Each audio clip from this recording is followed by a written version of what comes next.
बिस्मिल्लाहिर्रहमानिर्रहीम, अस्सलामुअलैकुम and a very good morning. Good morning public, मैं आपको खुश आमदीद कहूँगी। मैं हूँ अर्मला हसन। उम्मीद करते हैं जी आप बिल्कुल ठीक ठाक होंगे, आपकी सुबह अच्छी हुई होगी।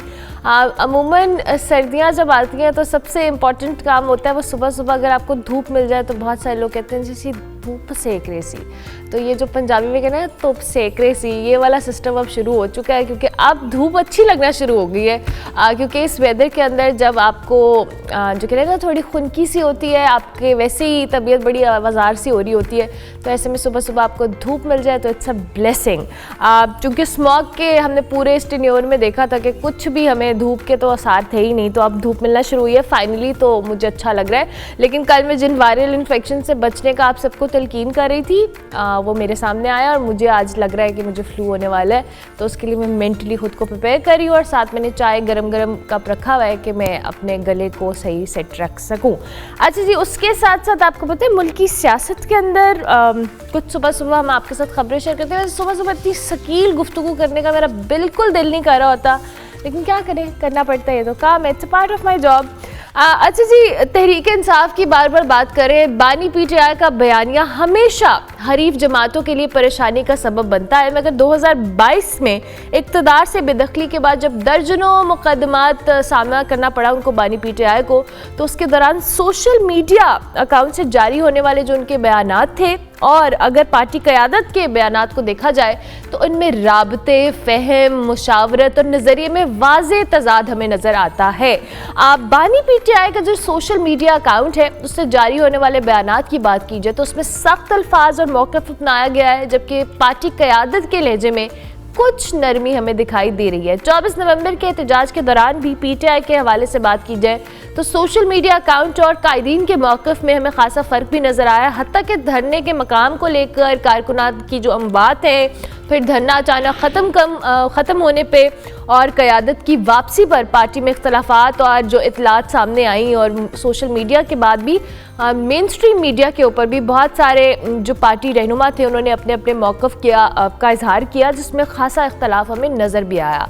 अब सवाल यहाँ पे ये पैदा होता है जी कि एक शख्स जो अडियाला जेल के अंदर मौजूद है, बानी पीटीआई, उनकी असल तर्जुमानी कर कौन रहा है? आया बैरिस्टर गौहर साहब के नर्म जो मौक़िफ़ है उसको हम दुरुस्त समझें या बानी पीटीआई के जो जारहाना बयानात हैं उसको ठीक समझा जाए? मुश्किलात दूसरी जानिब बढ़ रही हैं जी। डी चौक के एहतजाज के बाद जो गिरफ्तार किए जाने वाले पीटीआई के अरकान हैं या कारकुनान हैं, उनकी बात करें तो उनकी सदाद दहशत गर्दी अदालत में पेशी का सिलसिला जारी है और गुज़िश्ता रोज़ पीटीआई के मज़ीद 676 कारकुनान को 6 रोज़ा बल्कि इनफैक्ट 4 रोज़ा जिस्मानी रिमांड पर उनका मंजूर कर लिया गया है। तो ये क्या मामला हुआ? आज अखबार में सुबह सुबह ये खबर भी लगी थी कि हुकूमत हो या पीटीआई हो दोनों ने गलत किया, ऐसा chief justice Islamabad high court ने कहा है और साथ साथ ये भी कहा कि वफाकी दारुल हुकूमत ऐसे बंद किया कि जजेस भी ना आ सके, मैं अपने ही ऑर्डर का शिकार हो गया। ये भी बयान सामने आया है, इस पर हम तज्जिया ले लेते हैं। आज स्काइप पर नहीं बल्कि स्टूडियोज़ में डॉक्टर हामिद खान अल-मशरिकी साहब हमारे साथ मौजूद है। Sir thank you very much, good morning, कैसे हैं आप? बिल्कुल ठीक, आप सुनाइए? बिल्कुल ठीक, थैंक यू वेरी मच। आज आप स्टूडियोज़ में हमें ज्वाइन करें, उमूमन स्काइप पे आपसे हमारी मुलाकात होती है। डॉक्टर साहब, ये जो पहले तो हम सोशल मीडिया जो कैंपेन्स हैं ये बड़ा आजकल के दौर में जिसे हम 5th जनरेशन वॉर कहते हैं एक तरह से बड़ी नज़र आती है हमें खुलकर, और तहरीक इंसाफ का हमेशा से सोशल मीडिया के ऊपर एक कैंपेन का सिलसिला, चाहे वो पॉजिटिव है या नेगेटिव है, वो रहा है। एक तरफ पार्टी का मौक़िफ़ है और एक तरफ ऑफिशियल अकाउंट से मौक़िफ़ है। आपने ये चीज़ फील की कि ये बहुत एक्सट्रीम्स हैं दोनों साइड्स पे? यस डेफिनेटली, बिल्कुल। मैं ये समझता हूँ कि अगेन जो सोशल मीडिया है उसके अंदर जो सेंसेशनिज्म है ना, उसने बहुत सारी चीज़ों को रियलिटी से दूर कर दिया है और उसकी वजह से ये देखा जाता है कि आप ऐसे अल्फाज चुनें या ऐसे बयान दें या ऐसा ट्वीट करें या ऐसा कुछ करें जिससे एकदम से मैसेज को अट्रैक्ट कर सकें आप जनाब, एकदम से आपको ज़्यादा से ज़्यादा जो है वो अटेंशन मिले, आपको उसको आप लाइक्स ले सकें, उसको आप रीट्वीट ले सकें और सारा कुछ कर सकें। लेकिन जो सियासत है उसके अंदर बहरहाल समझदारी और जिसको कहते हैं ना बुर्दबारी की बड़ी ज़रूरत होती है। You have to be very intellect when it is in the politics. और एक और चीज़ जो मैं समझता हूँ वो ये कि जो अभी आपने बड़ा अच्छा पॉइंट रहा, क्योंकि एक शख्स जेल में बैठा हुआ है तो कोई भी शख्स उनके नाम से कुछ भी बात कर देता है। पार्टी के अंदर वो कहता है जी मैं इनका तर्जुमान हूँ, मैं इनका स्पोक्स पर्सन हूँ। और ये हमने कई बार देखा, कई बार खुद पार्टी को ये बयान देना पड़ा कि जी इनका कोई भी स्टेटमेंट जो है वो बानी पीटीआई से मंसूब ना किया जाए, इनकी कोई भी बात, वो जो भी कोई जेल से मिल के आता है वो बाहर आके उनका तर्जुमान बन जाता है। जो भी जेल से जाता है जी उन्होंने मुझे ये ऑर्डर दिया है। मेरा ख्याल ये है कि इसके लिए खुद बड़ी वाज़े लाइन जो है वो बानी पीटीआई की तरफ से आने की भी ज़रूरत है। इसकी तरफ से खुद कोई कानूनी तौर पर भी रास्ता होना चाहिए जिसके अंदर ऐसा कोई मामला हो जिसके अंदर अगर कोई बयान देना है या कुछ देना है तो उसकी अथेंटिसिटी जो है या वेरिफिकेशन जो है वो एक बार फिर बानी पीटीआई से की जाएगी कि ये शख्स आपके बिहाफ पे ये कह रहा है। मेरा ख्याल है इससे जो है वो कन्फ्यूजन नहीं फैलेगी, और कन्फ्यूजन नहीं फैलेगी तो ज़्यादा क्लैरिटी आएगी। और ये जो आपने बात कही डी चौक के हवाले से, इसके ऊपर तो बड़ी इंटरेस्टिंग है कि वाकई चीफ जस्टिस जो है वो खुद अपने ऑर्डर का शिकार हो गए। मैं खुद इस्लामाबाद की खबर है, मैं मुझे अब हैरानी भी हुई कि देखें कि एक जज को आके ये कहना पड़ा है, चीफ जस्टिस को ये कहना पड़ रहा है कि अपने ही ऑर्डर का वो शिकार हुए हैं। उन मिस हैंडलिंग का उन्होंने कहा है कि दोनों जानिब से किया गया है, शहरियों का कारोबार हो, उनकी जिंदगी हो, वो मुतासिर हुई है। अच्छा डॉक्टर साहब, डी चौक और अभी आपने एक और बात भी की कि ये जो सारी सूरत हाल है कि जो कोई जेल से मिलकर आता है वो ये मैसेज कन्वे करने की कोशिश करता है कि मैं स्पोक्स पर्सन हूँ और मेरी बात सुनी जाए। अब बात यह है कि अलीमा खान हो, बुशरा बीबी हो, बैरिस्टर गौहर हो, बैरिस्टर सैफ हो, उसके अलावा अली अमीन गंडापुर हो, इन सब के वो मौक़िफ़ है उसमें हमें इख्तलाफ नजर आता है। अली अमीन गंडापुर और बुशरा बीबी एक तरफ है, अलीमा खान एक तरफ है, बैरिस्टर गौहर एक तरफ है। तो तहरीक इंसाफ का सपोर्टर भी तो फिर कंफ्यूज है कि उसने सुननी किसकी है। मैं आपकी बात बताऊं, ये सबसे ज़्यादा इस चीज़ का नुकसान खुद तहरीक इंसाफ को हो रहा है। जब कहते हैं ना कि एक हेडलेस पार्टी बन रहा है ना, कि कोई भी हेड नहीं है, इसके ऊपर कोई भी ऐसा शख्स नहीं है जिसके ऊपर पता हो कि जी इसका जो है अहमियत है या इसका डायरेक्ट जो बयान है वही सबसे अहम है। मैं ये समझता हूँ कि यहाँ पर सबसे इम्पोर्टेंट सूरत हाल ये है कि जो वोटर है ना वो बहरहाल अभी भी बानी पीटीआई से इंटैक्ट है। वो ये समझता है कि जी जो कुछ भी हो, अगर मुझे कोई भी तस्दीक शुदा या वेरीफाइड स्टेटमेंट बानी पीटीआई का आएगा तो मैं उसको फॉलो करूँगा। ना तो वो बुशरा बीबी को फॉलो करेगा, ना वो अलीमा खान को करेगा, ना वो बैरिस्टर गौहर को करेगा, ना वो किसी और को करेगा, चाहे वो अली अमीन हो या कोई भी हो। और इस वजह से अभी भी जो है वो ओवरऑल पीटीआई के अंदर जो वोटर है वो इस हवाले से इंटैक्ट ज़रूर है। लेकिन वहीं पर आपने बिल्कुल ठीक कहा, वोटर्स के अंदर भी कन्फ्यूजन है। सबसे बढ़कर ये खुद पार्टी के अंदर बहुत कन्फ्यूजन है। जो MNAs MPAs हैं उनको समझ नहीं आ रही है कि हमने पार्लियामानी हेड की बात माननी है, हमने पार्टी हेड की बात माननी है, हमने चीफ मिनिस्टर की बात माननी है। तीनों अपनी अपनी जगह पर खड़े हैं। और फिर अलीमा खान और बुशरा बीबी का एक अपना एक रिलेटिविटी बनी हुई है। मेरा ख्याल ये है कि ये पार्टी के लिए बड़ा मुश्किल सूरत हाल है और इसके लिए कोई ना कोई ड्रास्टिक स्टेप इनको लेना पड़ेगा, वरना ये मुश्किलात का मजीद मुश्किलात का शिकार होगी। अच्छा डॉक्टर साहब, अब बात ये कि एक तो हुकूमत है, एक तरफ जाहिर है वो अपने तौर पर जिस तरह से चीज़ों को टैकल कर रहे हैं, बहुत सारे सीनियर सहाफ़ी हो, तज्ज़ियाकार वो कहते हैं कि जी टैकल करने का अंदाज भी बड़ा अजीबो गरीब सा है। दूसरी जानिब तहरीक इंसाफ का जहाँ सपोर्टर या चीज़ें अपनी जगह इंटैक्ट थी, अब उनकी ये वाली सारी जो जेस्चर्स हैं या प्लानिंग है या स्ट्रैटेजीज हैं वो उनको खुद डैमेज करने के लिए काफ़ी हैं। Do you really think that कि वाकई तहरीक इंसाफ ने अगर ये सारी चीज़ों को अंडर कंट्रोल में नहीं किया तो ये आइंदा आने वाले दिनों में, महीनों में, जहाँ हम उनकी मुश्किलात कम होने के हवाले से बात कर रहे हैं, वो मज़ीद बढ़ेंगी? डेफिनेटली। देखिए दो बातें, एक तो तहरीक इंसाफ को मुसलसल अदालती जंग लड़नी पड़ रही है। दूसरी बात यह कि हज़ारों कारकुन अगर आपके गिरफ्तार हो गए तो इसका मतलब ये कि आइंदा के लिए अगर आपने कोई भी एहतजाजी लाया अमल इख्तियार करना है तो आपको बड़ी मुश्किल होगी। उसके अंदर आपको सपोर्ट नहीं मिलेगी, उसके अंदर आपको लॉजिस्टिक्स की प्रॉब्लम होगी, उसके अंदर आपकी लीडरशिप सामने नहीं आ रही है। और फिर तीसरी बात यह है कि अगर ये मुकदमात में से सज़ाएँ होती हैं, आगे मुकदमात चलते हैं तो फिर अगेन पार्टी के लिए मुश्किल होगी। और सबसे अहम बात यह है कि अगर हम गौर से देखें तो मौजूदा सूरत हाल के अंदर हुकूमत ने जिस अंदाज में हैंडल किया है, बहरहाल उसके अंदर बहुत सारे सवालात तो ज़रूर खड़े हुए हैं। उसके अंदर सवालात खड़े हुए हैं। उसके अंदर ये सबसे बड़ा सवाल है कि क्या हाई कोर्ट का ऑर्डर जो था वो इस हद तक जाने का था या नहीं था।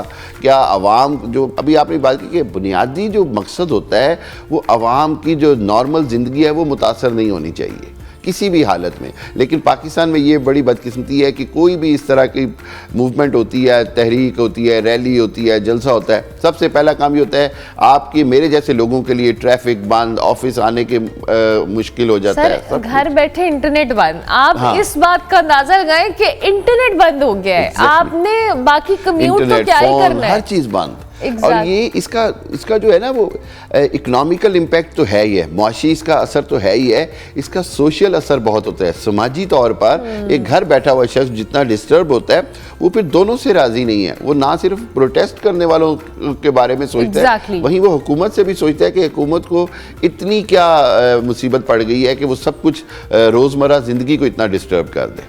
अच्छा डॉक्टर साहब, अब ये जो कारकुनान भी पकड़े हैं और मजीद के 4 रोज़ा जिस्मानी रिमांड भी हुए हैं, 676 का फिगर मेरे सामने है, आप क्या समझते हैं? अब जाहिर है तहरीक इंसाफ और बैरिस्टर सैफ ने कहा है कि जी हमारी अभी जद्दोजहद ख़त्म नहीं हुई, हमने फिर से कोई कैंपेन स्टार्ट करनी है, और इससे पहले अलीमीन गंडापुर साहब भी कह चुके हैं। ये जो लास्ट एहतजाज है या इससे पहले भी हमने देखा है कि अवाम या सपोर्टर बिल्कुल क्लूलेस आए हैं उस एहतजाज या जलसों या धरनों के ऊपर। उन्हें नहीं आइडिया था कि उनके ऊपर लाइन ऑफ एक्शन क्या है, जिसका जो दिल किया वो किया, कोई सर पे खड़ा नहीं है। वही बात है कि हेडलेस पार्टी है एक। तो डू यू थिंक कि आइंदा आने वाले जो भी इन्होंने प्लान किया है तहरीक इंसाफ ने, उसमें इनको इस चीज़ को मेक श्योर करना पड़ेगा कि एक लाइन दी जाए, पुरअमन एहतजाज करना है तो कैसे करना है, क्या होगा, क्योंकि हर बार फाइनल कॉल नहीं हो सकती ऐसी।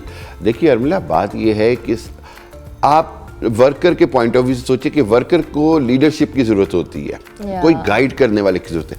अगर कोई गाइड करने वाला ना हो तो वो खुद एक ऐसी मुश्किल में पड़ जाता है कि उसको खुद नहीं पता होता कि आगे कहाँ आगे का लायहा अमल क्या है और वापसी का रास्ता क्या है।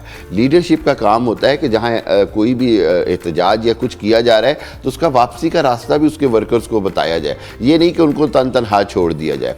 दूसरी बात यह है कि जी बार बार मुझे समझ आ रहा है कि जितनी अदालती इनको अब जंग लड़नी पड़ेगी, इनको इनकी रिहाई के लिए इकदाम करने पड़ेंगे, वहाँ पर सारा कुछ होगा, ये एक बड़ा एक टाइम टेकिंग प्रोसेस होगा। मैं नहीं समझता कि पीटीआई एकदम से दोबारा कोई बहुत बड़ा जलसा या रैली करेगी, और अगर करेगी तो बड़ा हाई रिस्क होगा। उसके अंदर लीडरशिप को बहुत ज़्यादा काम करना होगा। और फिर अगेन वही बात है कि इनके ऊपर खुद मुकदमात बन गए हैं, इन्होंने खुद को भी अपनी ज़मानतें भी करवानी है, अपने आप को भी सिक्योर करना है। वहीं पर एक चीज़ और है, मैं ये समझता हूँ कि कभी कभी ना हुकूमतों को बड़ा दिल कर देना चाहिए। अगर हुकूमत कोई ऐसा इकदाम करे जिससे ये नज़र आए कि जी अवाम की जो नॉर्मल लाइफ है वो डिस्टर्ब नहीं होगी, आपको कोई जगह दे दी जाए जो पीसफुल जगह हो जहाँ आप अपना पुरअमन एहतजाज करवा सकें, तो मेरा ख्याल है दोनों के लिए कोई थोड़ी सी विन विन सिचुएशन। पुरअमन एहतजाज नहीं करते। हाँ देखिए, पता है क्या बात है, दोनों की गलती है। मैं ये समझता हूँ कि बिल्कुल जिस तरह एंड में बड़ा अच्छा एक फ़ैसला हो रहा था कि ये संजानी टाउन उधर ग्राउंड में चले जाएं और वहाँ पे जाके एहतजाज करें, वो एक बेहतरीन रास्ता था। लेकिन चूंकि आप जैसे कह रही हैं कि लीडरशिप नहीं थी, कोई गाइड नहीं किया और ऐसे लगा जैसे कि जी डी चौक से हटना ही नहीं है, उस सारी सिचुएशन ने मामला बड़ा ख़राब कर दिया। देखिए इंटरनेशनली पाकिस्तान के लिए बड़ी मुश्किलात होती हैं, पूरी दुनिया पाकिस्तान को इस हालात में मॉनिटर करती है।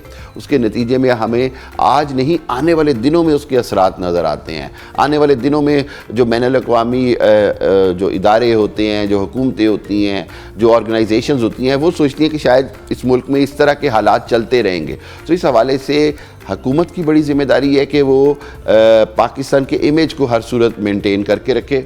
वहीं पर सियासी जमातें, अपोजिशन और सबको पहले पाकिस्तान का सोचना पड़ेगा। अपनी आप मुखालफाना सियासत, अपनी इख्तलाफ की सियासत जारी रखें, लेकिन पाकिस्तान का इंटरेस्ट पहले आगे रखें। आप ये सोचें कि इससे असरात क्या होंगे पाकिस्तान के लिए, पाकिस्तान के मुस्तकबिल के, पाकिस्तान के नौजवानों के लिए, पाकिस्तान की नई नस्ल के लिए। और मैं आपको एक बात बताऊं, आज कौम बड़ी बाशऊर हो चुकी है। जो गलत कर रहा है वो चाहे हुकूमत में है, अवाम को नज़र आ रहा है। जो गलत कर रहा है चाहे वो पॉलिटिकल पार्टी में है, अवाम को नज़र आ रहा है। और पब्लिक अपना फैसला देती है, पब्लिक अपना फैसला वोट से देती है, पब्लिक अपना फैसला पब्लिक प्लेटफॉर्म्स पे देती है। तो मेरा ख्याल ये है कि इतना आसान नहीं है किसी भी सियासी जमात को भी ख़त्म करना, वहीं पर किसी भी सियासी जमात के लिए नामुमकिन है कि ताकत के बलबूते पे कोई चीज़ हासिल करने की कोशिश। अच्छा साहब, आपने बड़ी अच्छी बात की है कि किसी भी चीज़ के अवाम बड़ी समझदार है, उनको नज़र आता है, लेकिन आपने अभी हुकूमत की बात की। हम बार बार तहरीक इंसाफ ने जिस तरह से अपनी पूरी प्लानिंग और स्ट्रैटेजी को इम्प्लीमेंट किया और वो फेल हुई, हम जानते हैं सब के वो फेल हुई। हुकूमत ने सारी सूरत हाल में जिस तरह से रिएक्ट किया, या हम कंटेनर से लेकर इंटरनेट की बंदिश तक आवाम को, जो ज़ाहिर है सब मुश्किलात से दो चार हुए, आप मैं यहाँ बैठा हर शख्स। डू यू थिंक कि ये तरीका या स्ट्रैटेजी हुकूमत के एंड से भी कुछ बेहतर होनी चाहिए थी चीज़ों को मैनेज करने की? Yes Urmila, definitely. मैं ये समझता हूँ कि इतना बड़ा एहतजाज था ही नहीं जितना हुकूमत ने उस पर रिएक्ट कर दिया। पंजाब के अंदर मैं मतलब I am victim of it, motorway पे नहीं जा सके, कुछ नहीं कर सके। इसी तरह बाकी सूबों में भी जिस अंदाज में हुकूमत ने रिएक्ट किया, उसको बहुत बड़ा कर दिया अपने रिएक्शन से। आप समझ, उसके रिएक्शन से लगा कि पता नहीं क्या होने जा रहा है पाकिस्तान में, पता नहीं इस्लामाबाद पे कब्जा होने जा रहा है। ऐसा कुछ नहीं होना था। इसी तरह जब हुकूमतें इस तरह रिएक्ट करती हैं तो फिर क्या होता है, फिर जो मुखालिफ पार्टी है वो समझते हैं शायद उनका बहुत बड़ा वेट बन गया है, उनको बहुत कामयाबी हो गया, वो उस कामयाबी की वजह से मजीद जोर पकड़ते हैं। अगर हुकूमत इतना रिएक्ट ना करे तो मेरा नहीं ख्याल कि इवन पीटीआई के पास भी इतनी स्ट्रेंथ थी कि वो इस अंदाज में इतना पॉपुलैरिटी के साथ आ जाते आगे। मेरा ख्याल ये है कि अगर इनको प्रॉपरली डाइवर्ट कर दिया जाता, आवाम की जो रोज़मर्रा है ज़िंदगी है उसको इतना मुतासर ना किया जाता। ठीक है, एहतजाज को रोकने के लिए अगर आपको कुछ जगह बंद करनी पड़ रही है, करें, कोई मसला नहीं, लेकिन ऐसे ना करें कि आम आदमी की ज़िंदगी, एक अगर चीफ जस्टिस को कहना पड़ गया है तो फिर मेरी और आपकी क्या हैसियत? वाकई सही बात है, अगर चीफ जस्टिस ये कह रहे हैं तो फिर मेरी और आपकी क्या। Thank you very much doctor साहब, बहुत शुक्रिया आपके वक्त का। डॉक्टर हामिद खान अल मशरकी साहब हमारे साथ मौजूद है जी, मौजूदा सियासी सूरत हाल के ऊपर अपना तज्जिया दे रहे थे। हम ब्रेक लेंगे, ब्रेक के बाद वापस आएंगे।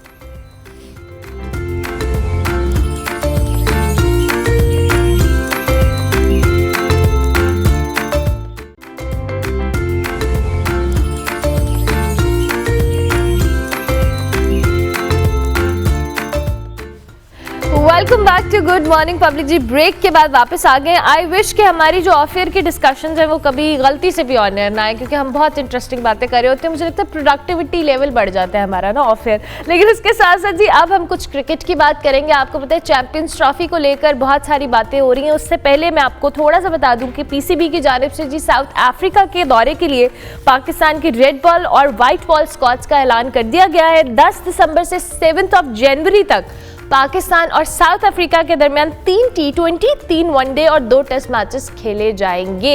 टेस्ट स्क्वाड में जी फास्ट बॉलर मोहम्मद अब्बास की वापसी हुई है, जबकि शाहीन शाह अफरीदी के सिर्फ वाइट बॉल स्क्वाड में इनको शामिल किया गया है। साजिद खान जो कि कुछ दिन पहले बहुत ज़बरदस्त परफॉर्मेंस के साथ हमारे हीरो थे, वो इस दौरे के लिए इसको स्क्वाड में जगह नहीं मिली है। टेस्ट स्क्वाड में जी शान मसूद हो, साउद शकील हो, बाबर आजम हो, मोहम्मद अब्बास जैसे प्लेयर्स शामिल हैं, जबकि वाइट बॉल स्क्वाड में मोहम्मद रिजवान, शाहीन शाह अफरीदी और फ़खर जमान टीम का हिस्सा होंगे। पाकिस्तानी टीम का जी दौरा साउथ अफ्रीका जो है 10 दिसंबर से शुरू होगा। और चैंपियंस ट्रॉफी का तो मैं जिक्र कर चुकी हूँ, मुअम्मा अभी तक हल नहीं हुआ, क्या बनेगा। और आईसीसी ने इस मसले के हल के लिए आज एक और इजलास बुलाया है, देखते हैं क्या मामला होता है और इससे क्या हमें एक्सपेक्टेशंस रखनी चाहिए। शाहनवाज खान साहब हमारे साथ मौजूद है स्टूडियोज में। अस्सलाम वालेकुम जी। वालेकुम अस्सलाम। कैसे हैं आप? खैरियत से? ठीक, और मिला आप सुनाइए? खैरियत? बिल्कुल ठीक ठाक। पहले तो ये जो साउथ अफ्रीका का टूर स्टार्ट हो रहा है, 2 के हम जिम्बाब्वे से भी खेले हैं, इस स्क्वाड को लेकर और शाहीन शाह अफरीदी की वाइट बॉल में वापसी हुई है, इसके अलावा साजिद खान को जगह नहीं मिली। वैसे सरप्राइजिंग मेरे लिए नहीं है, बाकी पूरे पाकिस्तान के मीडिया पे ये सरप्राइजिंग है कि साजिद खान को क्यों ड्रॉप किया गया है। उसकी देखिए एक रीज़न है, बड़ी एक सिंपल सी है कि नॉर्मली हमने देखा साजिद खान ने जितनी बेहतरीन बॉलिंग की पाकिस्तान में इंग्लैंड के ख़िलाफ़ पाकिस्तान को, बल्कि नौमान अली ने और साजिद खान ने वन मैन शो के तौर पे पाकिस्तान को ये मैचेस जितवाए। लेकिन एक्चुअली अब साउथ अफ्रीका की जो कंडीशन है वो टोटली डिफरेंट है। वहाँ पे क्या अभी आपने देखा कि सिर्फ नौमान अली को टीम में शामिल किया गया, साजिद खान को ड्रॉप नहीं किया गया, टीम में शामिल किया गया। उसकी रीज़न ये है कि नॉर्मली जो ऑफ ब्रेक बॉलर होता है ना, अब ये मैं एक टेक्निकल चीज़ आपको बता रहा हूँ, जो ऑफ ब्रेक बॉलर होता है ना, वो किसी भी बैट्समैन के लिए लाइक आप किसी भी कंडीशन में खेल रहे हो, ऐसी कंडीशन ना हो कि जहाँ पे बॉल बहुत ज़्यादा ब्रेक हो रहा हो, ठीक है, वहाँ पे वो प्रॉब्लम क्रिएट करता है। लेकिन साउथ अफ्रीका जैसी पिचेस के ऊपर जहाँ पे इतनी ज़्यादा आपको ब्रेक नहीं मिलेगी, आपको इतनी ज़्यादा टर्न नहीं मिलेगी, south African pitches like England की जिस तरह की कंडीशन होती हैं, सिमिलर इस तरह की कंडीशंस होती हैं जहाँ पे फास्ट बॉलर को, मीडियम पेसर को थोड़ी हेल्प मिलती है, लाइक वो स्विंग वगैरह। तो साजिद खान को मैं जहाँ तक समझता हूँ, और आकिब जावेद ने डेफिनेटली कोई ना कोई प्लान किया होगा, वो चल रहा होगा उनके माइंड में, तो मुझे जहाँ तक लग रहा है कि नॉर्मली ऑफ ब्रेक के लिए वहाँ पे शायद इतनी हेल्प ना हो पिचेस में, क्योंकि जाहिर है जो बॉल अंदर आ रहा होता है उसको खेलना आसान है, और नुमान अली लेफ्ट आर्म है, तो जब उनका बॉल बाहर निकल रहा है वो प्रॉब्लम क्रिएट करता है। तो मेरी समझ में एज ए क्रिकेटर मैं समझता हूँ कि यही एक रीज़न हो सकती है। सो साजिद खान को ड्रॉप अगर हम क्रिकेट के पॉइंट ऑफ व्यू से देखें या एक एनालिस्ट के तौर पे देखें तो मेरा ख्याल है कि फिर तो ड्रॉप नहीं बनता। लेकिन मैच एक्चुअली जो कंडीशंस हैं, जो पिचेस की रिक्वायरमेंट है, क्या वहाँ पे वो हमें चाहिए, ब्रेक बॉलर चाहिए, हमें स्पिनर चाहिए, हमें मीडियम पेसर, जिस तरह अब्बास की वापसी हुई है, अब मैंने उनकी एग्जांपल दी कि वहाँ पे उनको थोड़ी हेल्प मिलेगी, वेरिएशन होगी बॉल के अंदर। सो ये एक खुशाइन चीज़ है, एक अच्छी चीज़ है पाकिस्तान टीम के लिए। सो मेरा ख्याल है इसके ऊपर इतना ज़्यादा मैं तो समझता हूँ कि क्रिटिसाइज करना बनता नहीं है। अभी तो जाहिर है ये साउथ अफ्रीका के खिलाफ थोड़ी खेलना, अभी तो और भी बहुत सारे मैचेस हैं, और आपको पता है कि पाकिस्तान ने एक साल में टेस्ट मैचेस तो कम मिलते हैं, लेकिन उसके बावजूद भी ये कोई हरफ आखिर नहीं है कि जी साजिद खान को अगर ड्रॉप कर दिया गया तो वो फिर दोबारा कभी टीम में आएंगे ही नहीं। सो अपॉर्चुनिटीज आर देयर, आगे मौका मिलेगा। अच्छा, अभी आपने भी खुद भी बात की कि ठीक है मौके मिलते हैं, और अभी हमने इस रिसेंट जिम्बाब्वे के खिलाफ जो हमने सीरीज खेली है, हमने इसमें देखा है कि हमने अपनी बेंच स्ट्रेंथ या यंगस्टर्स को चांस दिया है, and they performed really well. हमने अपने स्टार प्लेयर्स को रेस्ट दिया, जिसमें बाबर आजम थे, शाहीन थे, या हम दीगर लोगों की बात कर रहे हैं। डू यू थिंक कि हमने ये अच्छा इकदाम किया है कि इससे हमें अपनी बेंच स्ट्रेंथ का आइडिया हुआ है कि हमारे पास एक और टीम भी तैयार है कि अगर हमने इस तरह के टूर्नामेंट्स या बैक टू बैक खेलने हैं तो हमारे प्लेयर्स सिर्फ या एक दो प्लेयर्स पे हम रिलाई ना करें, हम बाकी लोगों को भी चांस देखें। मैं इसकी एग्जांपल दूंगा, हमारे पड़ोस की टीम है, इंडिया की टीम है। अब देखें जब वो वर्ल्ड कप जीत के आई थी, तो जो वो वर्ल्ड कप जीत के यहाँ पे आई है, जबकि उनकी जो बी टीम थी, दूसरी टीम, वो जिम्बाब्वे में खेल रही थी। उसकी रीज़न क्या थी? अब देखें यही एक तरीकाकार होता है अगर आपने बेंच स्ट्रेंथ जो है वो बनानी है। अब नॉर्मली हमारे अब देखें अगर 7-8 साल की क्रिकेट पाकिस्तान की उठा के देखें तो हमने सिर्फ फोकस किया हुआ है जो लड़के T20 खेल रहे हैं, वही टेस्ट क्रिकेट खेल रहे हैं, वही ODI क्रिकेट खेल रहे हैं। तो सबसे बड़ा प्रॉब्लम ये है हमने बेंच स्ट्रेंथ जो है बैकअप तैयार ही नहीं किया, उसका हमें खमियाजा भुगतना पड़ा। Not only in one event, बहुत सारे इवेंट्स में बैक टू बैक जितने भी इवेंट्स में हमें उसका जो है ना खमियाजा भुगतना पड़ा। उसकी रीज़न ये थी कि हमने तैयार नहीं किए थे। हमने जो जूनियर लड़के जो डोमेस्टिक क्रिकेट में, फर्स्ट क्लास क्रिकेट में परफॉर्म कर रहे थे, उनको हमने चांसेस नहीं दिए। जब आप उनको चांसेस नहीं देंगे, जब आप वो ड्रेसिंग रूम शेयर नहीं करेंगे, तो वहाँ तो ऑब्वियसली आप क्या तवक्को कर रहे हैं कि आपकी जो बी टीम है यानी आपका ऑल्टरनेट प्लेयर जो है वो तैयार हो जाएंगे? नो, ऐसा नहीं होगा। सो ये फिर मैं वही बात करूँगा कि जो एक विज़न होना चाहिए। आपको पता है कि यार अगर ये लड़के, अगर बाबर आजम है, मैंने किस फॉर्मेट में उसको खिलाना है, किस कंडीशंस में उसको यूटिलाइज करना है, शाहीन अफरीदी को मैंने किन के खिलाफ खिलाना है, किस कंडीशन में यूटिलाइज करना है। इसी तरह टेस्ट के लिए भी अगर आप देखें तो एक डिफरेंट लड़के हमें बहुत सारे, क्योंकि टेस्ट क्रिकेट में और मिला आपको मैच्योर प्लेयर चाहिए होता है जिनका एक्सपीरियंस होता है, लाइक इन डोमेस्टिक में फर्स्ट क्लास में। T20 cricket, modern day cricket जिसको हम कहते हैं, वो क्रिकेट आएगी। फिर उसके बाद ODI क्रिकेट में ये टेस्ट मैचेस, और उसके बाद अगर हम बात करें 50 ओवर की क्रिकेट, इनका कंपैरिजन होता है, तो वो टेक्निकली भी और टेम्परामेंट के साथ भी खेली जाती है। सो जिम्बाब्वे के खिलाफ हमारे लड़के बहुत अच्छे हैं, हमारे पास टैलेंट बहुत अच्छा था, लेकिन उसकी रीज़न क्या बनी? सबसे बड़ी रीज़न ये थी कि उनको मौके नहीं दिए गए, जिसकी वजह से हम टोटली जो रिलाई कर रहे थे, जो प्रेजेंट प्लेयर खेल रहे थे उनके ऊपर कर रहे थे। अच्छा, वो चाहे जिम्बाब्वे के खिलाफ हो तो बाबर आजम हमें खेलते हुए नजर आ रहे थे, हमें वो शाहीन अफरीदी नजर आ रहे थे, वही नजर आ रहे थे, लेकिन हमने साबित किया कि अगर जिम्बाब्वे जैसी टीमों के खिलाफ अगर हम यंगस्टर्स को चांस देंगे तो उनके अंदर एक तो कॉन्फिडेंस आएगा, और फिर आपने देखा किस तरह उन्होंने सीरीज जीती। तो मेरा नहीं ख्याल कि ये एक बुरा इनिशिएटिव है, ये अच्छा इनिशिएटिव है। और आने वाली 2-3 साल के बाद आप देखिएगा कि ये टीम आपको टोटल डिफरेंट टीम नज़र आएगी, और इस तरह की टीम तैयार हो जाएगी कि अगर बाबर आजम का रिटायर होते हैं, रजवान रिटायर होते हैं, शाहीन अफरीदी रिटायर होते हैं, तो आपके पास बैकअप मौजूद होगा, आपको प्रॉब्लम नहीं होगी।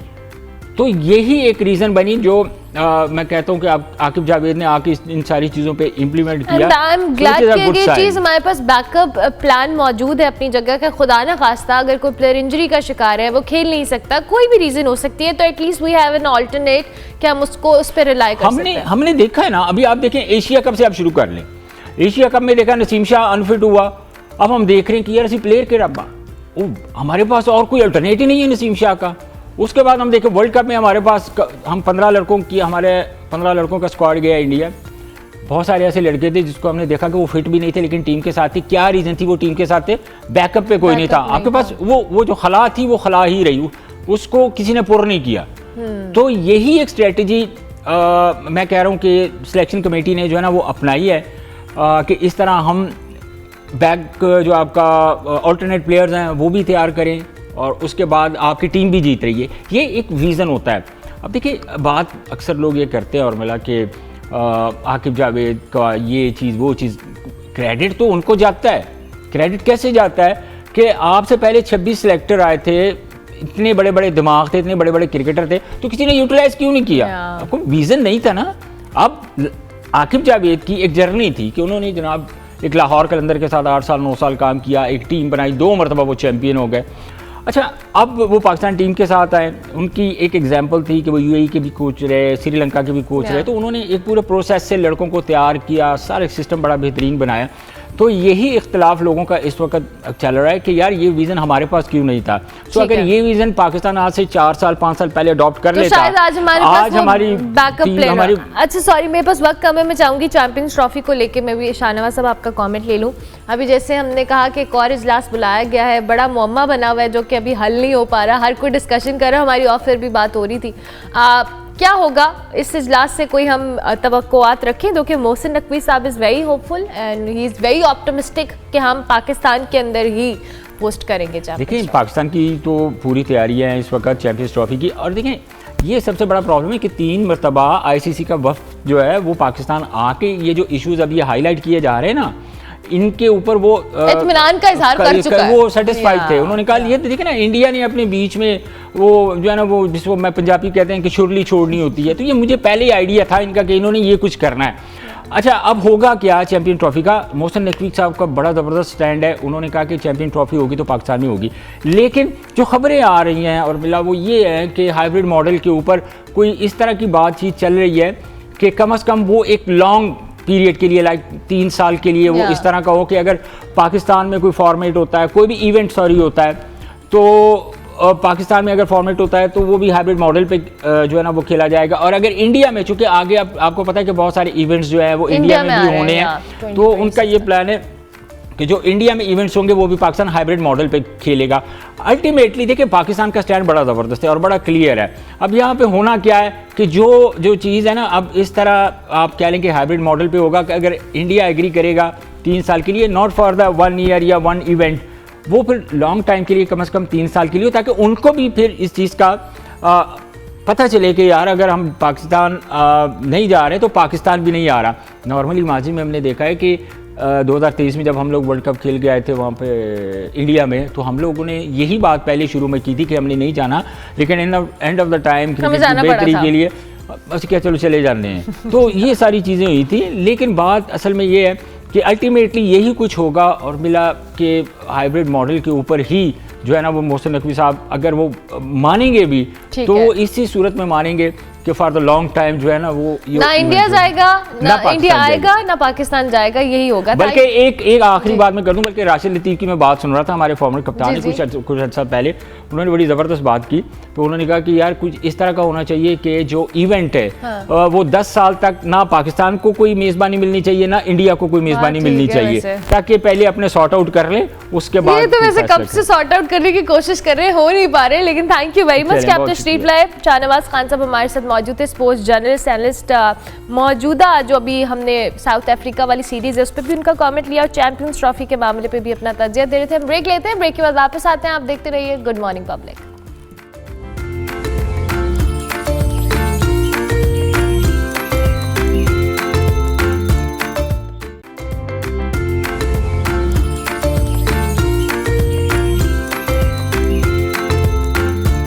Welcome back to good morning public. Ji break के बाद वापस आ गए। अब हम याद करेंगे मुमताज़ मज़ाह निगार पतरस बुखारी को, जिनकी 66th डेथ एनिवर्सरी है आज।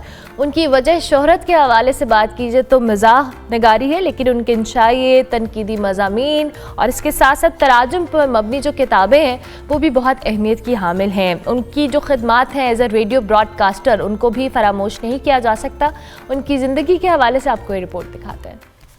उर्दू अदब की तारीख में कई नाम ऐसे हैं जो हमेशा के लिए अमर हो गए। इनमें एक नाम पतरस बुखारी का भी है, जो न सिर्फ मिजाह के बादशाह बल्कि एक अजीम उस्ताद, सफारतकार और दानिश्वर भी थे। पतरस बुखारी, जिनका असल नाम अहमद शाह था, उनकी इब्तदाई तालीम घर पर हुई, फिर मिशन हाई स्कूल पेशावर से मैट्रिक किया। BA के बाद 1922 में जामे लाहौर से ही अंग्रेजी अदब में अव्वल पोजीशन के साथ मास्टर्स किया। 1925 में आला तालीम के लिए इंग्लिस्तान चले गए। कैम्ब्रिज यूनिवर्सिटी के एमेनुअल कॉलेज से 1927 में अंग्रेजी अदब की सनद हासिल की। 1927 से 1939 तक गवर्नमेंट कॉलेज लाहौर में अदबियात के प्रोफेसर रहे।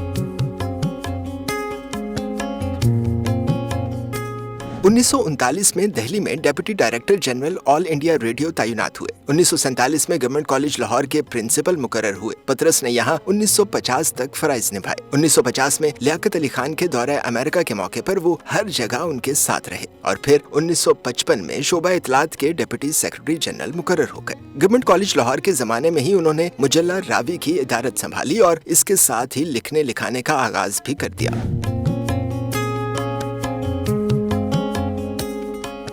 उनकी वजह शोहरत उनकी मज़ाह निगारी है, लेकिन उनके इंशाइए, तनकीदी मज़ामीन और तराजम पर मबनी किताबें भी उर्दू अदब का सरमाया है। वो बरजस्ता गो, हाजिर दिमाग और तिबा थे। पतरस ने अपने मज़ाहिया मज़ामीन के जरिए उर्दू अदब को एक नई जहत दी। उनकी किताब पतरस के मज़ामीन तंज़ो मज़ाह का शाहकार है।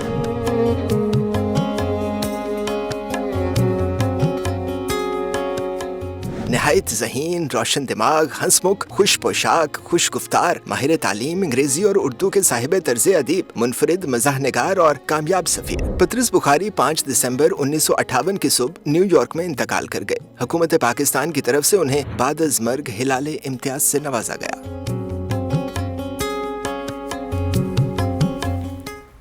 पतरस बुखारी को हम याद करे थे। आगे बढ़ते हैं जी। अब कराची में बात करेंगे तो वीकेंड पर 2 रोज़ा वेलनेस फेस्टिवल का इनेकाद किया गया, जिसमें मुख्तलिफ एक्टिविटीज़ लोगों के लिए प्लान की गई। मुजम्मिल फिरोजी इस हवाले से बता रहे हैं।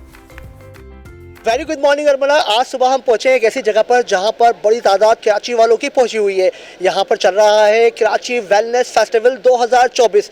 इस फेस्टिवल में क्या सरगर्मियां हैं, लोग किन चीज़ों में हिस्सा ले रहे हैं, किस में ज़्यादा दिलचस्पी है, इस फेस्टिवल का मकसद क्या है, आइए जानते हैं। पर जो एक बड़ी तादाद ख़वातीन ये मौजूद है जो अपनी जहनी सेहत के हवाले से यहाँ पे परेशान नज़र आते हैं। लोग वो क्या मामलात हैं, कुछ यहाँ पे ऑडियंस भी खूब रहे। एक्सक्यूज़ मी, अस्सलाम वालेकुम।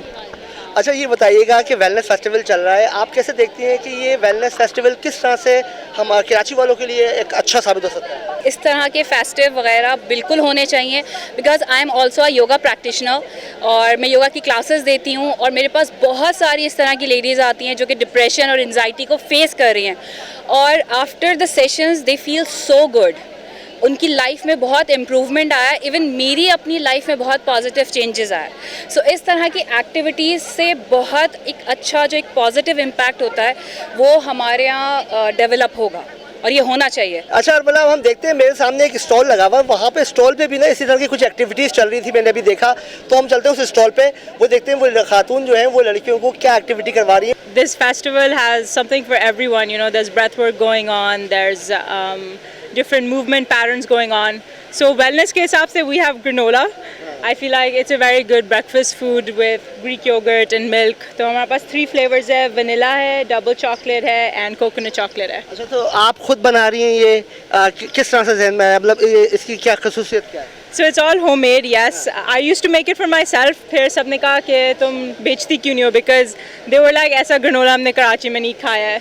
तो I was like okay let's try it and काफ़ी फेमस हुआ. It gets sold out very fast. So yes. ये अमीना आगा जो हैं वो खुद से चीज़ें बना रही हैं और ये इन चीज़ों को यहाँ पर सेल आउट कर रही हैं. उनका ये कहना है कि ये चीज़ें जो हैं अगर ब्रेकफास्ट में खाई जाएँ तो सेहत के लिए बहुत अच्छी होती है. मेरा मकसद ये था कि मैं जानूँ कि जो यहाँ के ऑर्गेनाइजर्स हैं उनमें से किसी से बात हो जाए. तो हमारे साथ मौजूद है फाउंडर ऑर्गेनाइजर हैं निदा खान. उनसे जानते हैं. निदा अस्सलाम वालेकुम.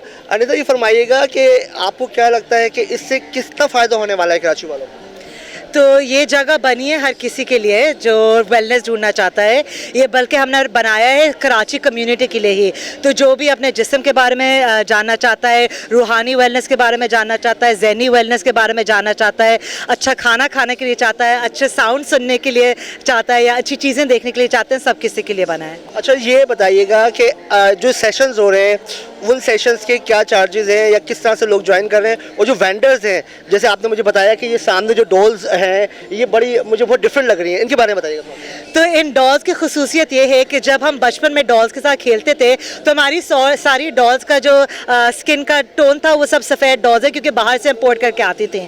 तो अब ये लोकल डॉल्स बन रही हैं, ये हमारी स्किन टोन की बन रही हैं और हमारे बच्चों के लिए ये इतनी अच्छी रोल मॉडलिंग है कि डॉल्स हमारी तरह भी लग सकती हैं. तो ये लोकल बनाई है उन्होंने खुद हाथ से और उन्होंने लियारी में एक ग्रुप ऑफ वुमेन को ट्रेन किया है. वो डॉल्स बनाती हैं, उनसे उनकी रोज़ी बन जाती है और फिर ये डॉल्स हम सेल करते हैं. आज ये मतलब देखिए बड़ी डिफरेंट डॉल्स यहाँ पर रखी हुई है. इसमें पाकिस्तान लिखा हुआ है और ये देखिए ये टूल में इसको फील भी कर सकता हूँ, बड़ी ज़बरदस्त सी लग रही है. इसी के बारे में जानते हैं. अच्छा बताइएगा कि क्या इसका प्रोसेस होता है, किस तरह से बन रही है? तो ये सारी डॉल्स हमारी ये हैंड क्रोशेड है. हमारी एक टीम है औरतों जो लियारी से हैं वो बनाती हैं. और ये हम कोशिश करते हैं कि हम जैसे हमारे माशरे के जैसे उनका स्किन कलर, ये हमारी क्रिकेट डॉल है जो काफ़ी मशहूर है यहाँ. तो हमारी ये कोशिश है. देखिए अरमला ये वेलनेस फेस्टिवल तो जारी है और इस फेस्टिवल की मुझे बड़ी अच्छी बात ये लग रही है कि इन्होंने कुछ लियारी की खवातीन को इसमें एंगेज किया हुआ है. इस तरह कि वो अपने वहाँ पर इसको बनाती हैं, फिर ये लोग उनसे ख़रीद कर यहाँ पर उनको सेल आउट करते हैं. इस तरह से उनका रोज़गार भी चल रहा है. आगे चलते हैं, देखते हैं. खूबसूरत सी लड़की यहाँ पर मौजूद है और वो लोगों को कह रही है कि लीव योर वरीज हियर. तो हम जानते हैं, बताइए your good name please. My name is Madiha Sumro. मदिया ये बताइए कि आपने लिखा हुआ है leave your worries here. So what does it mean actually? So we are doing a little activity here, ठीक है, जिसमें हम क्लाइंट्स को कह रहे हैं कि वो आके एक इंटेंशन सेट करें. सबसे पहले कोई छोटा सा प्रॉब्लम अपना सोचें लाइफ में जो वो अभी फेस कर रहे हैं, उसको पेपर पे लिखें और डिसाइड करें कि आज वो उस प्रॉब्लम को यहाँ पे रिलीज़ कर रहे हैं. ठीक है, डिसाइड करके जाएं और अपना मसला वो यहाँ पे छोड़ के जा रहे हैं. उससे फिर क्या होगा, उनको कैसे? उससे हम आफ्टर दिस फेस्टिवल हम उनको फ्री सेशन ऑफर करेंगे उस स्पेसिफिक प्रॉब्लम के ऊपर. We will help them how to solve that problem या रिलीज दैट स्ट्रेस. अरमला देखा आपने कि यहाँ पर खातून जो है कि लोगों की प्रॉब्लम उसी वक्त भी सॉल्व भी कर रही हैं, उनको बता भी रही हैं कि क्या मामलात हैं. और लोगों के जो बड़ा अच्छा जो मुझे लगा ये स्लोगन उनका कि लीव योर वरीज हियर. इस तरह के स्लोगन हमें देखने को मिल रहे हैं. यहाँ पर भी एक एक्टिविटी हो रही है मेरे बैकग्राउंड में और यहाँ पर भी कुछ लोग मौजूद हैं. अस्सलाम वालेकुम. बताइए आप क्या एक्टिविटी हो रही है, इससे क्या फ़ायदा होगा? मैं यहाँ पे करा रही हूँ आर्ट्स एंड क्राफ्ट्स. वीविंग होती है यहाँ पे ताकि अगर पेरेंट्स आ रहे हैं सेशंस अटेंड करने तो बच्चों को यहाँ पे भेज सकते हैं. पेंटिंग है यहाँ पे, वीविंग है, पोर्ट्रेट्स बनाने का है. तो पूरा सेक्शन है बच्चों का जहाँ पे ये बच्चे एंटरटेन रह सकते हैं और बड़े अपने सेशंस ले सकते हैं. आई थिंक ऐसे इवेंट्स होने चाहिए कराची में ताकि अवेयरनेस फैले इन सब. मेंटल हेल्थ के बारे में काफ़ी लोगों को नहीं पता होता, तो इस तरह से वेलनेस के बारे में अवेयरनेस हो रही है और सब आएँ, ट्राई करें, सेशंस अटेंड करें और बच्चों को भी लेकर आएँ. Thank you very much. हरमला आपने देखा कि यहाँ पर जो पूरा दिन जो एक्टिविटीज़ चल रही हैं उसमें जो सेशंस भी हो रहे हैं, एक्टिविटीज़ भी हो रही हैं और जो ख़वातीन हैं, मैंने देखा कि बड़ी तादाद ख़वातीन की इस फेस्टिवल में मौजूद है आज और वो सेशंस अटेंड कर रहे हैं. इस प्रोग्राम का, इस फेस्टिवल का मकसद यही है कि जो ख़वातीन हैं और जो कराची वाले हैं वो मेंटल हेल्थ के बारे में सोचें. कोई बीमारी नहीं है, अगर इस बारे में बातचीत करेंगे, जो मोटिवेशनल स्पीकर से शेयर करेंगे तो उनकी ज़िंदगी में बेहतरी आएगी. जी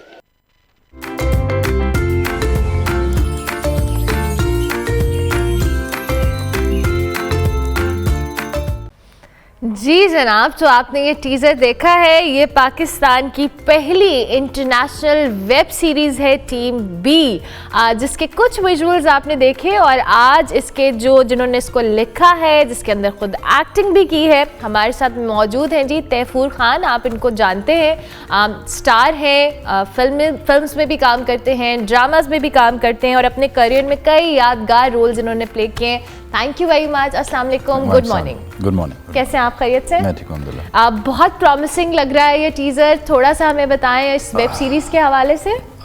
ये वेब सीरीज़ हमने 3 मुल्कों में की है जी, लंदन, थाईलैंड और पाकिस्तान, और एक्शन बेस्ड लव स्टोरी है, जो कि हमारे यहाँ मुझे लग रहा था थोड़ी कमी है, और बस एक कोशिश की है। अगर आपको अच्छा लगा है तो उम्मीद है सब लोगों, बाकी लोगों को भी अच्छा लगेगा इंशाल्लाह, डेफिनेटली। और पाकिस्तान के अंदर हम जब भी वर्सेटाइल होने की बात करते हैं, माशाल्लाह हमारे एक्टर्स डायरेक्शन भी कर रहे हैं, लिख भी रहे हैं। आपने ये तीनों काम किए हैं, इस मूवी को डायरेक्ट भी किया है, लिखा भी है और एक्टिंग भी किया। हाउ वाज द जर्नी, ये थॉट प्रोसेस और ये जो आइडिया था बिहाइंड दिस वेब सीरीज?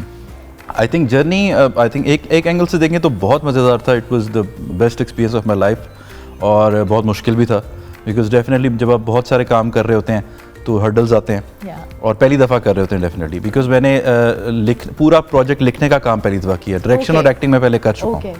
पहले ये होता था कि when we do the episodes तो 1-2 एपिसोड लिख के मैं राइटर को दे देता था, बिकॉज वो बाकी एपिसोड लिख चलता था। बट दिस टाइम मैंने ये पूरी लिखी भी खुद, बिकॉज शॉर्ट फॉर्मेट था, और मुझे लगता है कि किसी राइटर को समझाने से बेहतर है कि खुद मैं कर लूँ तो वो ज़्यादा आसानी होती है।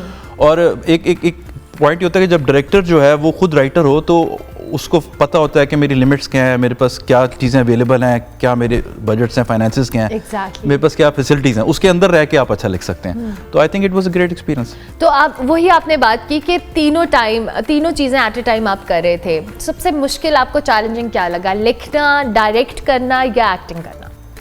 मुश्किल आई थिंक मुझे कुछ भी नहीं लगता, because I enjoy all of them. बहुत अच्छा लगता है, बिकॉज इतना सारी ज़िंदगी काम ही एक ही है। हाँ जी। मतलब प्रोडक्शंस में भी काम किया, डायरेक्शन भी की, एक्टिंग भी की, तो this is what I have been doing and this is what I love. तो मुश्किल तो मुझे नहीं लगा, चैलेंजिंग नहीं लगा। चैलेंजिंग लगता है एट टाइम्स, लगता है कि व्हेन यू आर एक्टिंग और आप डायरेक्ट कर रहे हैं उस वक्त थोड़ा सा चैलेंजिंग हो जाता है, बिकॉज मुझे आप ये डेफिनेटली अपना 100% नहीं दे सकते। अच्छा, चूंकि ये हम वेब सीरीज फॉर्मेट की बात कर रहे हैं, तो ज़ाहिर है पाकिस्तान के अंदर हमने देखा है कि बट टाइम मूवीज़ बनती हैं, ड्रामा इंडस्ट्री हमारी माशाल्लाह बड़ी अच्छी एक्सेल कर रही है, बट ये जो वेब सीरीज़ का कॉन्सेप्ट है विद टाइम आ रहा है। डू यू थिंक कि नेटफ्लिक्स जैसे प्लेटफॉर्म्स, चूँकि हमारे पास उस तरह से अवेलेबिलिटी, एक्सेसिबिलिटी नहीं है, दो के प्रोजेक्ट्स अनाउंस हुए हैं काफ़ी कुछ, इसमें हम क्या देखते हैं कि फ्यूचर पाकिस्तान के अंदर वेब सीरीज़ का किस तरह से हम बेहतर कर सकते हैं, क्योंकि आपने तो ये इनिशिएटिव लिया है? आई थिंक बहुत प्रॉस्पेक्ट है। आई थिंक वो प्लेटफॉर्म्स इतने बड़े शायद यहाँ ना आए, क्योंकि उनके लिए इंडिया बहुत बड़ी मार्केट है, तो इंडिया पाकिस्तान को एक ही मार्केट समझते हैं। तो जब इस रीजन को उन्होंने कैटर करना होता है तो वो इंडिया से बात करते हैं। लेकिन जो सेकंड सबसे इम्पॉर्टेंट चीज़ है जो अब इस जनरेशन को मिल रही है वो है यूट्यूब और सोशल मीडिया। जो चीज़ है आपको किसी की ज़रूरत नहीं है। अब मैंने देखा है लोगों को, इवन जो आपके नए सिंगर्स आ रहे हैं, नए आपके जो कमेडियंस आ रहे हैं, वो टीवी पे नहीं आ रहे। ठीक है, मतलब ये अजीब लगता है कि पिछले कई सालों से हमने उनको टीवी पे देखा है। पिछले कई सालों से टीवी ने कोई सिंगर प्रोड्यूस नहीं किया। ओह अच्छा, ओके। आप सोच के देखें, अगर आप अभी जो नए लड़के आ रहे हैं उनको अगर आप देखें और उनको लोग अगर आप जानते हैं तो वो टीवी पे अपीयर भी नहीं हुए। ये बड़ी अजीब सी बात है। टाइम्स चेंज होते हैं, वक्त के साथ चेंज होते हैं, और ये भी होगा थोड़ा टाइम। इससे लगता है कि हमारी ड्रामा इंडस्ट्री बहुत स्ट्रांग है। That is the only art form we have left, because आपका सिंगर है, आपका म्यूजिशियन है, आपका उसने एंड में ड्रामे में ड्रामे में पहुंचना है। चाहे आपके सिंगर्स हों, वो सारे ड्रामे में आते हैं, म्यूजिशियन ड्रामे, बिकॉज और कुछ है नहीं। ठीक है ना। आप बाकी मुल्क में बात करते हैं तो बहुत सारे मीडियम होते हैं, लाइक फिल्म है, टीवी है, स्टेज है, वो सब हमने एक जगह पे आ गया। तो डेफिनेटली उस लेवल पे तो नहीं होगा जिस लेवल पे हमारा ड्रामा है, लेकिन जो चीज़ें हम जो ड्रामा केटर नहीं कर सकता टॉपिक्स, वो हम यहाँ पे कर सकते हैं। एब्सोल्युटली। सो अभी आप मुझे अपने कैरेक्टर के हवाले से बताएं, कैसा कैरेक्टर है? थोड़ा एक्शन भी है, रोमांस भी है, चीज़ें बड़ी ज़बरदस्त लग रही हैं, और आपने इंटरनेशनली इसको शूट भी किया है मुख्तलिफ लोकेशंस के ऊपर। ये एक ऑर्गेनाइजेशन है जो कि अंडर कवर कॉप्स की आप समझ लें होती है। तो वो उसमें आई एम द ट्रेनी, और मोहसिन अब्बास हैदर जो है, ही इज़ माई स्टूडेंट। तो मोहसिन जो है वो गलत हाथों में पड़ के टेररिस्ट के साथ मिल जाते हैं। तो मेरी ड्यूटी लगती है एज अ सीनियर के मैंने इसको अरेस्ट करना है, मारना है। तो मैं because I have soft corner for him कि मेरा स्टूडेंट है, बेस्ट था, तो मैं नहीं चाहता कि इसको मैं वापस ले आऊँ किसी तरह। तो वो दोनों का एक उस्ताद शागिर्द का रिश्ता भी है, मारते भी नहीं एक दूसरे को और वार्निंग भी देते हैं। तो वो एक सिलसिला है। लेकिन फिर एक पॉइंट पे जहाँ पर एक चीज़ें पर्सनल हो जाती हैं, वहाँ पर फिर ये जो बात सीरियस हो जाती है, और फिर एक ऐसा मोड़ आता है जो कि आप देखेंगे तो आपको मज़ा आएगा। डेफिनेटली। अच्छा, आपने इससे पहले भी ड्रामा जो मुख्तलिफ मूवीज़ में काम किया है, अब ऑब्वियसली हमने विद टाइम देखा है कि एज यू सेड हमारी drama industry is very strong, हमारी मूवीज़ बन रही हैं, अच्छी बन रही हैं, लेकिन हमारे यहाँ अनफॉर्चुनेटली जो तादाद है मूवीज़ बनने की वो उस तरह से नहीं है, और जो मार्केट है दो के it's a big market but still we are struggling. Do you think कि हमें मज़ीद मूवी साइट पे भी, मूवी इंडस्ट्री को भी थोड़ा करना है बेहतर? देखिए मूवी जो है ना, मूवी हमेशा से दुनिया के किसी भी कोने में एक आम आदमी का मीडियम होता है, ठीक है, और अनफॉर्चुनेटली हमारी किसी भी फिल्म में किसी भी आम आदमी को केटर ही नहीं किया जाता, ठीक है। मैंने एक दो जगह और भी बोला था कि जिस दिन आपका रिक्शा ड्राइवर, एक रेडी वाला, एक वैन ड्राइवर, ये लोग जब फिल्म देखने जाएंगे ना, उस दिन आपकी फिल्म बिजनेस करेगी। अदरवाइज टीवी मीडियम बहुत आसान है। टीवी में मीडियम इसलिए आसान है कि आपने अपने लोगों को टीवी लाउंज में उनके बेड के अंदर मुफ्त में कुछ दिखाना है, ठीक है, उसमें से चूज़ करना है उन्होंने। बट आपने किसी को तैयार कराकर, सिनेमा पहुंचाकर, पैसे खर्च के वहाँ तक ले जाकर फिल्म दिखानी है, तो that is a different thing. उसके लिए आई थिंक हम जब तक हम ड्रामे की अम्ब्रेला से निकलेंगे नहीं, मूवी डेवलप नहीं होगी, वो बहुत मुश्किल है। और आपको लगता है कि इन द नियर फ्यूचर हम उस फेज़ में, या हमने उस चीज़ को थोड़ा स्टार्ट किया है कि हम उस अम्ब्रेला से निकले हैं या नहीं? आई थिंक कोशिश हुई थी। आई थिंक मौला जट जो बनी थी, लेजेंड ऑफ मौला जट, बहुत अच्छी थी। उससे पहले भी हुमायूं सईद हैं, फाद मुस्तफा, ये लोग कोशिश करते रहते हैं।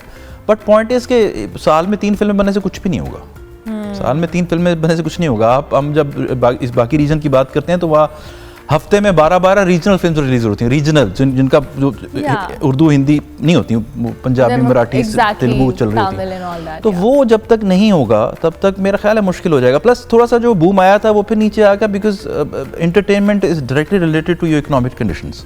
तो इकोनॉमिक कंडीशंस तो आप सबको पता है कि आजकल अब एक आम आदमी बेचारा पेट्रोल और बिजली पूरी करे या बच्चों को फिल्म दिखाने लेके जाए। फिल्म तो बहुत बात की बात आती है ना, तो अभी तो हम नेसेसिटीज में it's a luxury basically, necessities में से पूरे करें तो फिर हम आगे जाएंगे। तो उसमें ये मीडियम अच्छा है सोशल मीडिया, कि आप घर पे बैठकर उसको एंजॉय कर सकते हैं। ये इसलिए इसका प्रोस्पेक्ट नजर आता है। देखो जब आपने इस मूवी की कास्टिंग की थी तो ऑब्वियसली आपने अपने तौर पे अपने कैरेक्टर को तो देखा होगा, लेकिन चूंकि आपने मोहसिन को लिया है, एक हमारी जो अभी मिस पाकिस्तान या मिस यूनिवर्स का कंपटीशन भी पार्टिसिपेट करके आई है, रोमा है, हाँ उनका वो भी एक, क्या ये कैरेक्टर्स उनके लिए लिखे गए थे या आपने लिखे और उसके बाद उसमें फिट इन किया, या आपने सोच के लिखा था मोहसिन का कैरेक्टर स्पेसिफिकली? आई थिंक एक बिल्कुल ऐसे दोनों तरीके से था, बिकॉज जब मैंने लिखना शुरू की थी मेरे जहन में ये लोग थे ओके, ऑप्शंस थी। मोहसिन से तो मैंने बात कर ली हुई थी, बल्कि रोमा को भी मैंने कह दिया हुआ था, और 1-2 लोग थे, तो उनमें से मैंने जब इनको फिल्टर किया, दे एग्रीड, और मैं साथ साथ लिख रहा था। तो आई थिंक होता यही है कि अगर आपके जहन में एक्टर हो तो फिर आप अच्छा लिख सकते हैं, बिकॉज आपको उस एक्टर की कैपेसिटी का पता होता है, ठीक है। और जहाँ तक कास्टिंग की बात है कि मैं चाहता, अगर मैं ग्रीडी होता तो मैं मोहसिन वाला कैरेक्टर करता। अच्छा ओके, मैं कभी भी मैं मोहसिन वाला कैरेक्टर करता। It's a strong character, it is beautiful, और बहुत अच्छा किया मोहसिन ने, और बहुत एफर्ट डाली है, बहुत मेहनत की। जिस तरह मैंने अपना इसको बेबी समझा, उसने भी उसको सर लेके चला, लेकिन उसने और तरीके से किया। मैं अगर होता तो किसी और तरीके से करता, लेकिन आई थिंक उसने he did justice with this character. मुझे ये कैरेक्टर करना ज्यादा पसंद आता। अच्छा, आपको ज्यादा पसंद आता, लेकिन उसमें शेड्स बहुत है, उसमें शेड्स बहुत है। लेकिन चले आप चूंकि डायरेक्टर भी थे, आपने लिखा भी था, तो रिस्पांसिबिलिटी नहीं, मैं इतना कर नहीं सकता था, बिकॉज मेरे ऊपर इतना बर्डन था कि मैं वो मुझे शायद ना इसमें जस्टिस ना कर सकता। ओके, सो अब मुझे बताएं कि ये जो वेब सीरीज है ये अवेलेबल कब से है? या ये लास्ट वीक रिलीज हुई है जी। स्टार्स प्ले OTT है पाकिस्तान में, अभी सिर्फ पाकिस्तान में अवेलेबल है। स्टार्स प्ले है, स्ने प्ले वालों की OTT है, उस पर जाकर आप सब्सक्राइब करके इसको देख सकते हैं। और उसके बाद तकरीबन 3 महीने पाकिस्तान में है, उसके बाद ये अमेज़ॉन पे आ जाएगी internationally, and then IMAX player India में, और देन कुछ 4 महीने बाद it will be available on YouTube। इंशाल्लाह दैट्स अमेजिंग। मुझे बताएं अभी तक रिस्पांस कैसा है इस? अभी तक तो बहुत अच्छा है, अभी तक तो बहुत ज़बरदस्त रिस्पांस आया, लेकिन वही बात है ना कि रिस्पांस जो तो तारीफ से तो नहीं होता ना। अब हमें जब बाय द एंड पता लगेगा कितने लोगों ने सब्सक्राइब करके देखा है, that matters. Absolutely, I agree. तो तारीफ तो बहुत हो रही है, जिधर भी लगाया, इवन के वो 1 लाख 1.5 लाख से ऊपर प्रोमो देखा जा रहा है, चीज़ें हो रही हैं। कुछ क्रिटिसाइज भी हुआ है, कुछ तारीफ भी हुई है, जो कि नेचुरल है। तो वो तो फीडबैक तो बहुत अच्छा है। लेकिन क्रिटिसिज्म की बात की, मेरे दिमाग में एक सवाल आया। हमने देखा है कि अब कोई भी ड्रामा, कोई भी मूवी आती है तो हमारे यहाँ उसके रिव्यूज़ देने का बड़ा एक ट्रेंड चल पड़ा है, और हम रिव्यूज़ देख रहे होते हैं कोई भी XYZ प्लेटफॉर्म के ऊपर, लोग बैठे हैं और तज्जिया दे रहे हैं। जिस पे बहुत सारे एक्टर्स इतराज़ भी करते हैं कि जी हमारी एफर्ट को अभी तक आवाम तक पहुंचने से पहले एक परसेप्शन बना दिया जाता है उस चीज से। Do you agree with that? I agree with 100%। कौन है ये लोग भाई, क्या किस कैपेसिटी में आकर, ये क्योंकि उनके फॉलोअर्स ज़्यादा हैं इसलिए वो आपको रिव्यू करना चाहते हैं?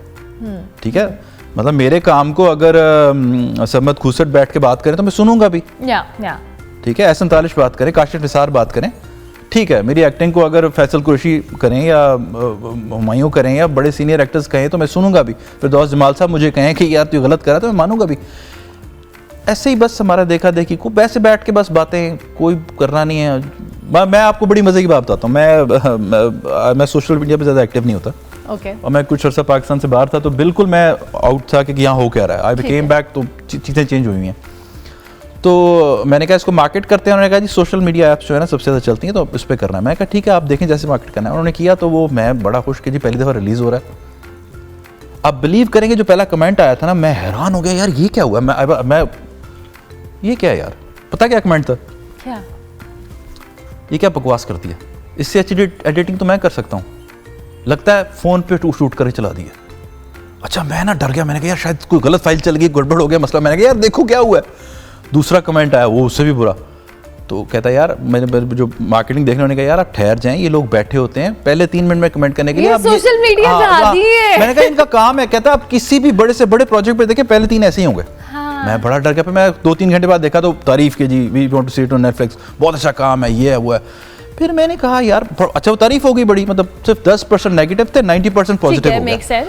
मैंने कहा यार हम एज अ नेशन किस फ्रेम ऑफ माइंड में चले गए हैं कि देखो तो सही भाई, आप उसकी 3 मिनट की फुटेज आपने 2 मिनट में कह दी बकवास। आपने पूरी मूवी जज कर ली ना उस 3 मिनट के ऊपर। और मैंने कहा यार गलत हो गया। मैंने कहा भाई अगर आप मुझसे अच्छी एडिटिंग कर सकते हैं तो करें भाई, आए बिस्मिल्लाह, मतलब आपको किसने रोका है?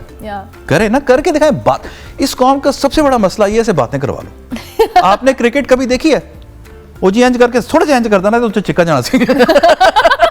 भाई अंदर तो बैठा, जो अंदर बैठा है उसको पता होता है उसमें प्रेशर है, उसमें क्राउड का प्रेशर है, सामने वाले बॉलर का प्रेशर है। सो राइट भाई वो 140 पे गेंद खेल रहा है, उस सेकंड का मिली सेकंड का भी कुछ होगा तो नेगेटिव क्रिटिसिज्म खैर हमारे कसूर भी नहीं है।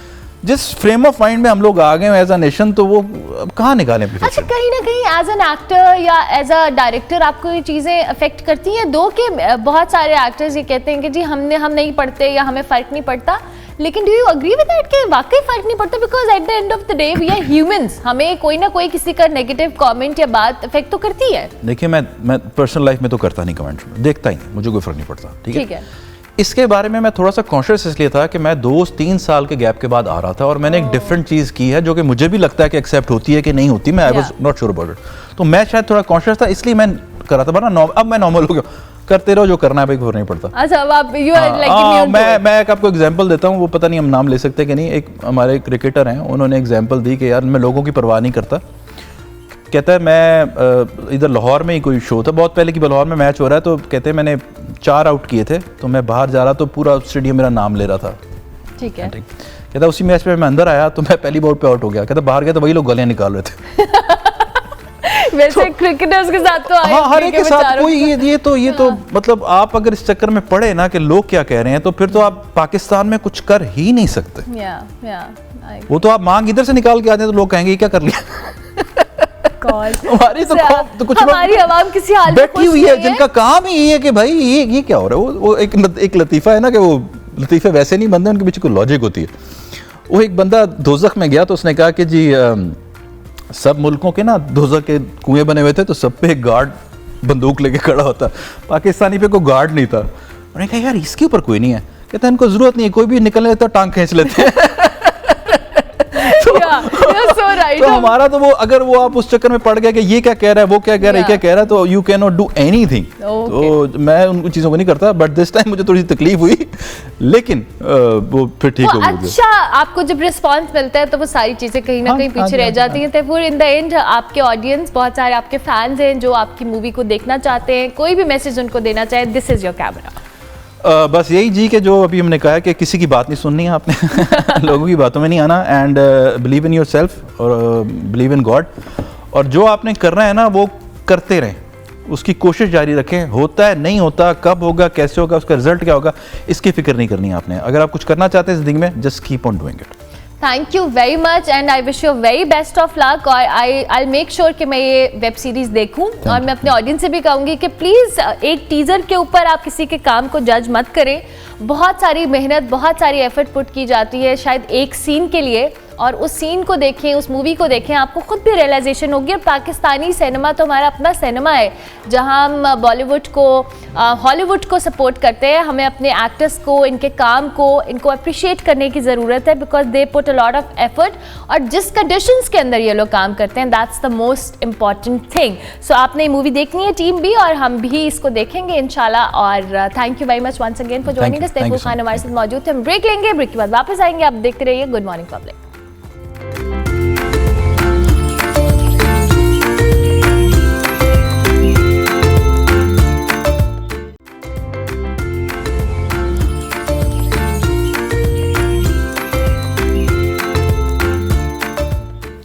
Welcome back to good morning public. जी, मैं कभी कभी खुद परेशान हो जाती हूँ कि शो में मुझे कितने मुख्तलिफ टॉपिक्स पे बात करनी पड़ती है। अभी हम एक्टिंग की बात कर रहे थे, अब हम ई कॉमर्स की बात करेंगे, आईटी के शोबे की बात करेंगे। पाकिस्तान में जी, जहाँ ई कॉमर्स और आईटी के शोबे में हम तरक्की के हवाले से बात करते हैं, मगर बहुत सारे चैलेंजेस अभी भी अपनी जगह मौजूद हैं, चाहे वो इंफ्रास्ट्रक्चर हो या स्किल बेस्ड जो लोग हैं या ह्यूमन रिसोर्स है, हम उसकी बात करेंगे। चैलेंजेस अपनी जगह पे मौजूद हैं। 2023 में जी ई कॉमर्स का जो हजम है $4 बिलियन तक पहुंचा है, लेकिन आलमी सतह पर अगर हम बात करें तो हमसाया मुल्क भारत हो, चीन हो, वो भी हमसे आगे हैं। आज हमारे साथ ई कॉमर्स और आईटी के एक्सपर्ट शाहनवाज साहब मौजूद हैं। हम इस शोबे में चैलेंजेस को डिस्कस करेंगे, खतरात को डिस्कस करेंगे, और पाकिस्तान की आलमी सतह पर जो पोजीशन है उसके हवाले से भी बात करेंगे कि इन शोबों में तरक्की के लिए, इसको मजबूत करने के लिए हम क्या चीज़ें इख्तियार कर सकते हैं। खुशामदीद कहते हैं। अस्सलाम वालेकुम। जी वालेकुम अस्सलाम। कैसे हैं आप? खैरियत से? अल्हम्दुलिल्लाह। सबसे पहले तो मैं थोड़ा सा आईटी और ई कॉमर्स के हवाले से बात करूंगी कि पाकिस्तान की स्टैंडिंग अभी कहाँ पर है, क्योंकि हम तरक्की की बात भी कर रहे हैं, हम एफर्ट भी कर रहे हैं, बट अभी भी चैलेंजेस अपनी जगह मौजूद हैं। First of all thank you for your invitation in your programme. अच्छा, पाकिस्तान की अगर हम बात करें तो पोटेंशियल वाइज अगर पाकिस्तान की बात करें ना, तो हम सभी जानते हैं, बड़ा ये नॉर्मल सी एक बात हमेशा डिस्कस की जाती है कि पाकिस्तान में बहुत टैलेंट है। किसी भी इंडस्ट्री को आप उठा लें, आईटी या ई कॉमर्स से हट के भी, और मतलब पाकिस्तान के जो यूथ है, नौजवान है, बड़ा अच्छा परफॉर्म करते हैं। अब हमारा बेसिकली मसला पाकिस्तान में अगर मैं उसको कैटेगराइज करूं तो अब रिसेंटली आपने इंटरनेट की जो है ना बहुत बड़ी प्रॉब्लम जो है वो फेस किया हमने।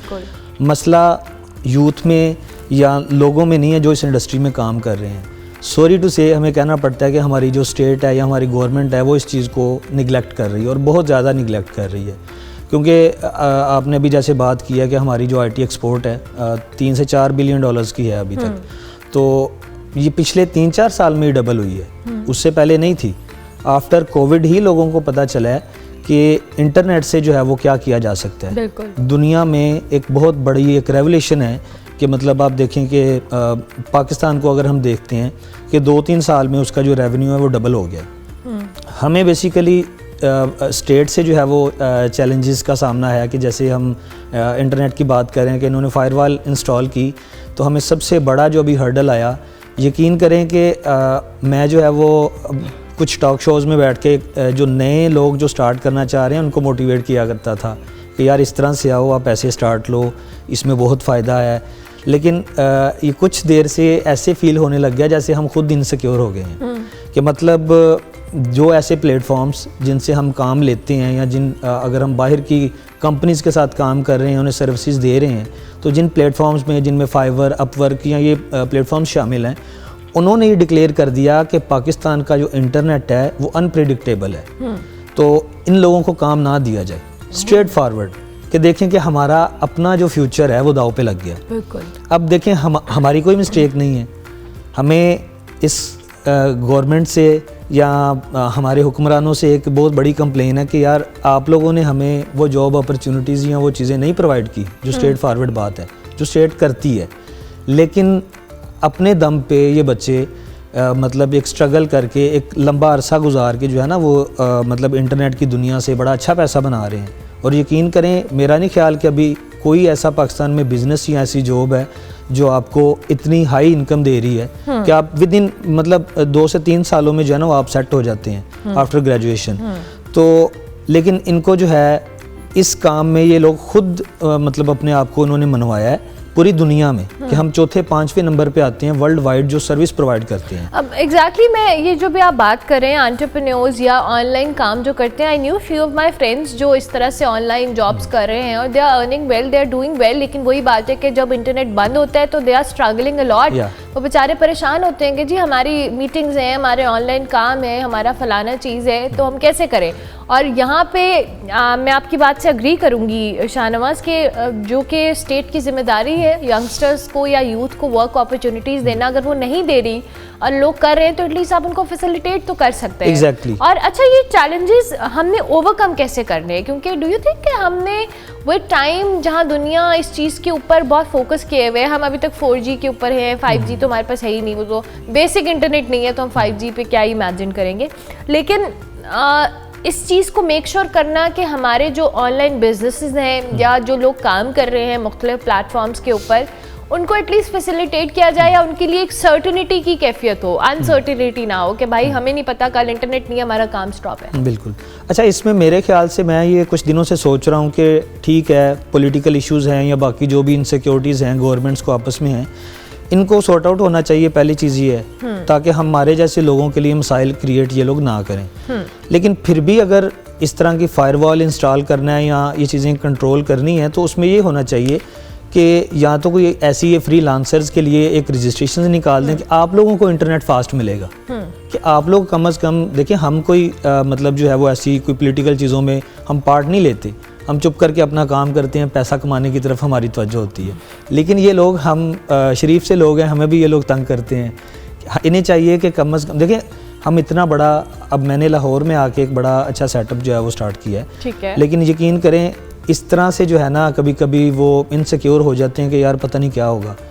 2 दिन 3 दिन इंटरनेट की वजह से ओवरऑल पाकिस्तान में जो डिलीवरीज़ हैं, अब मैं एक ब्रांड भी रन करता हूँ, क्लोथिंग ब्रांड है, ठीक है। अब उसकी जो डिलीवरीज़ हैं जो 2 से 3 दिन में जो है डिलीवर करना है पार्सल, वो 7 से 8 दिन लग रहे हैं।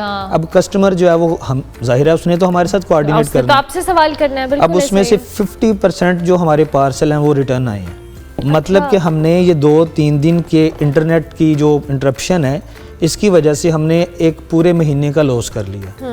हम जब ये चीज़ें सोचते हैं तो फिर जो हमारे जैसे लोग जो काम कर रहे हैं वो सोचते हैं कि यार मूव कर जाएं, क्योंकि यही एक इंडस्ट्री है जो कि आपको मिलियंस ऑफ डॉलर्स पाकिस्तान में लेके आ रही है। तो पाकिस्तान में ना बड़ी कॉमन चीज़ है, IT कॉमर्स से हट के भी बात करें ना तो हमें अपने टैलेंट की या स्किलफुल लोगों की कदर नहीं होती।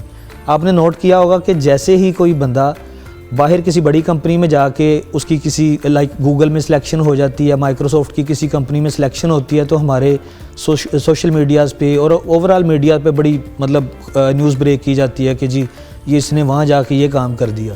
वो भाई यहाँ क्यों नहीं कर रहा, वो बंदा तो वो यहीं से गया है ना। अब वो वहाँ जाके अगर ये उनके लिए सर्विसेज मतलब दे रहा है तो उस गवर्नमेंट को फ़ायदा है या उस कंट्री को फ़ायदा है।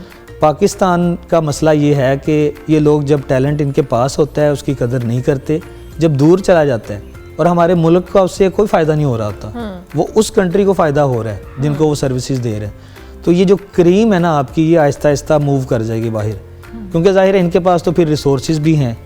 तो ये लोग फिर पाकिस्तान से निकल जाएंगे तो हम एक जो पैट्रियोटिक पाकिस्तानी बनते हैं। अच्छा, मुझे अब ये बताएं शाहनवाज के जैसे अभी आप बात अपनी तो कर रहे हैं, लेकिन मैं चूँकि आप ऑनलाइन काम भी करते हैं और आपका एक्सपोजर भी है एज यू सेड, दुनिया भर में बाहर की दुनिया में तो एंटरप्रेन्योरशिप या इन चीज़ों के ऊपर बड़ा फोकस किया जाता है और ऑनलाइन बिजनेस लोग वर्क फ्रॉम होम कर रहे हैं। कोविड के बाद ये ट्रेंड चेंज हुआ है और लोगों के घर बैठ के बहुत ज़बरदस्त काम चल रहे हैं। वो क्या मॉडल इख्तियार किए हुए हैं जिसके तहत वो काम करते हैं? इंटरनेट अवेलेबिलिटी तो अपनी जगह है, लेकिन उसके अलावा भी ज़ाहिर है उनकी स्टेट उनको कुछ ना कुछ तो फैसिलिटेट करती होगी या कुछ ऐसी चीज़ें तो होंगी जिस मॉडल के तहत वो काम कर रहे होंगे। जी बिल्कुल ऐसी है कि कोविड के बाद जो है ना वो वर्ल्ड ऑर्डर ही चेंज हो गया कि लोगों ने पहले तो एक मजबूरी थी ना कि जी आपने घर बैठ के जो है वो वर्क फ्रॉम होम करना है, अभी फिज़िकली आप लोग ऑफिस में नहीं आ सकते। लेकिन वो बाय चांस हुआ है कि उन्होंने जब वो देखा है, कंपेयर करके देखा है कि तकरीबन काफ़ी देर हमारा लॉकडाउन चला है ना, तो उन्होंने ये नोट किया है कि कंपनीज़ का रेवेन्यू तो उससे बढ़ गया है, ज़ाहिर है उनके एक्सपेंसेस कट डाउन हो गए, मतलब इंफ्रास्ट्रक्चर के जो भी एक्सपेंसेस हैं ट्रांसपोर्ट के हैं वो कम हो गए।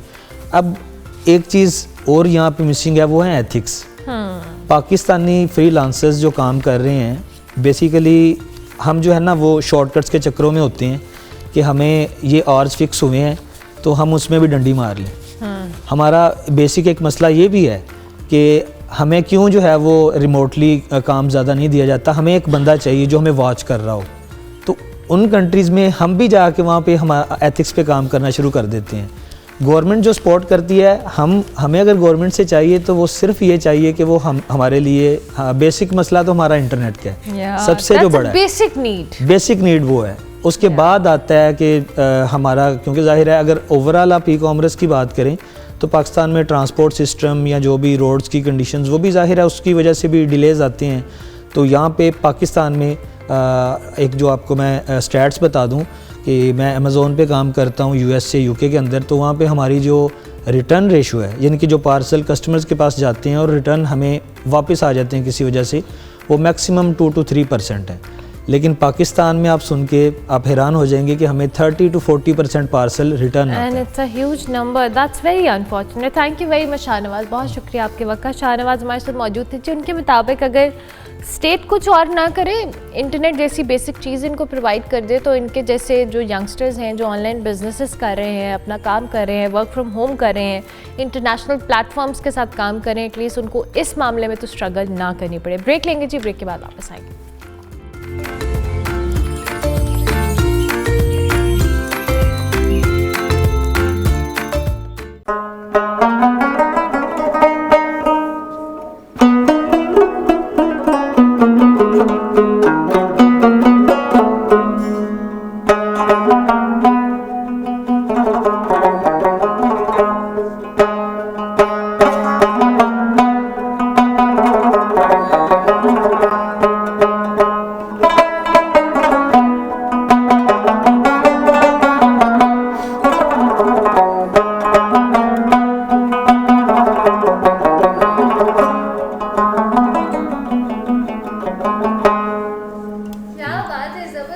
खूबसूरत सी धुन जो आप सुन रहे हैं, ये आप रबाब के ऊपर सुन रहे थे, और शहजाद हुंजाई हमारे साथ मौजूद हैं।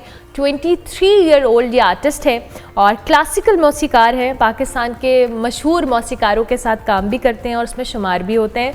कोक स्टूडियो में आपने बहुत सारे ऐसे गाने सुने होंगे जिसमें इन्होंने प्ले भी किया है, बहुत सारे इंस्ट्रूमेंट्स ये प्ले करते हैं। हमारे साथ स्टूडियोज़ में मौजूद हैं। अस्सलाम वालेकुम। वालेकुम अस्सलाम। कैसे हैं आप शहजाद? मैं ठीक, आप सुनाएं? मैं बिल्कुल ठीक। शहजाद जब हमारे स्टूडियो एंटर हो रहे थे तो मैंने इनसे सवाल किया कि शहजाद आप कम बोलते हैं, तो ही सेड यस। तो मैंने कहा आई एम ग्लैड कि आपके इंस्ट्रूमेंट्स एटलीस्ट कम नहीं बोलते और आपने इतने सारे इंस्ट्रूमेंट्स रखे हुए हैं। तो शहजाद मुझे बताएं, यू आर सो यंग माशाल्लाह, ये इंस्ट्रूमेंट्स और इतना मुश्किल होता है, मैंने ये सुना है कि रुबाब प्ले करना इट्स अ वेरी ऐसा है इंस्ट्रूमेंट, तो कैसे आपको शौक हुआ फैमिली में या आपको खुद से था कि आपने इंस्ट्रूमेंट सीखने हैं? हाँ जी, मुझे गॉड गिफ्टेड है। असल में जब मैं 2.5 साल का 3 साल का था तो तकरीबन 10,000 लोगों के सामने प्ले किया था मैंने। माशाल्लाह। हाँ जी, तो उस टाइम से अभी तक। कहाँ प्ले किया था आपने ये? मैंने कराची में प्ले किया था। कराची में प्ले किया था और आप 2.5 साल के थे? हाँ जी, मैं 2.5 साल। ओह वाह, तो आपने बाकायदा तरबियत ली इसको प्ले करने की? नहीं, मैंने खुद ही सीख लिया सारा। हाँ, रुबाब आपने खुद सीखा? हाँ जी, रुबाब इंस्ट्रूमेंट सारे मैंने खुद सीखे। अरे वाह ज़बरदस्त, वरना नॉर्मली लोग तो बहुत प्रैक्टिस और बहुत सीखते हैं उसके बाद आता है। You are God gifted. So Coke Studio के अंदर भी आपने 2 गानों के ऊपर प्ले किया है, हाउ वाज द एक्सपीरियंस? बहुत अच्छा था और मेरा फर्स्ट एक्सपीरियंस था ये, समझ लें कि कोई स्टूडियो में काम करना, कोई बड़ा प्लेटफॉर्म पे काम करना, तो मुझे बहुत अच्छा लगा जुल्फी साहब के साथ काम करके। हाँ जी, डेफिनेटली। तो मुझे ये बताएं, आप कहाँ पे परफॉर्म कर चुके हैं, किन किन आर्टिस्ट के साथ आप प्ले करते हैं? मैंने काफ़ी आर्टिस्ट के साथ प्ले किया है। हाँ जी, तो मैंने सरमद कदीर के साथ प्ले किया है। Oh wow. और वगैरह वगैरह, ये अहमद जानजेब, जावेद बशीर, सनम मारवी, ये सब के साथ मैंने किया। ज़बरदस्त। तो सबसे ज़्यादा मज़ा किस इंस्ट्रूमेंट को प्ले करने में आता है? इंस्ट्रूमेंट मुझे ज़्यादातर रुबाब में आता है और उसके बाद फिर दरबुका में मज़ा आता है। दरबुका में आता है, तो आप हमें कुछ प्ले करेंगे उसको? दरबुका प्ले या, करूँ? या। जी ठीक है, मैं प्ले करता हूँ। मैं आपको एक अरबिक म्यूज़िक सुनाता हूँ। Arabic, oh lovely. Arabic beat है, सॉरी।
क्या बात है, जबरदस्त, बड़ा एनर्जेटिक किस्म का म्यूजिक है, लेकिन जाहिर है इसमें बड़ी प्रैक्टिस चाहिए होती होगी शहजाद। तो आप ये कितना रोजाना प्रैक्टिस करते हैं या नहीं, जब जब मौका मिलता है यू प्ले? तो मैं रोज़ाना तकरीबन कोई 8-9 घंटे प्रैक्टिस करता हूँ। 8-9 घंटे आप प्रैक्टिस करते हैं मुख्तलिफ इंस्ट्रूमेंट्स के? हाँ जी, सारे इंस्ट्रूमेंट्स के साथ में। अरे वाह, तो और कौन कौन से इंस्ट्रूमेंट्स हैं जो आप प्ले मेरे करते हैं? पास बांसुरी भी है। अरे वाह, तो आप इस पे भी हमें कुछ सुनाएंगे? हाँ जी, इस पे भी सुनाऊंगा। लवली, हम सुनते हैं कुछ फ्लूट के ऊपर भी। एक गाना है सनु एक पल चैन ना आवे। Done done done.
खूबसूरत, बहुत ज़बरदस्त, बहुत ज़बरदस्त।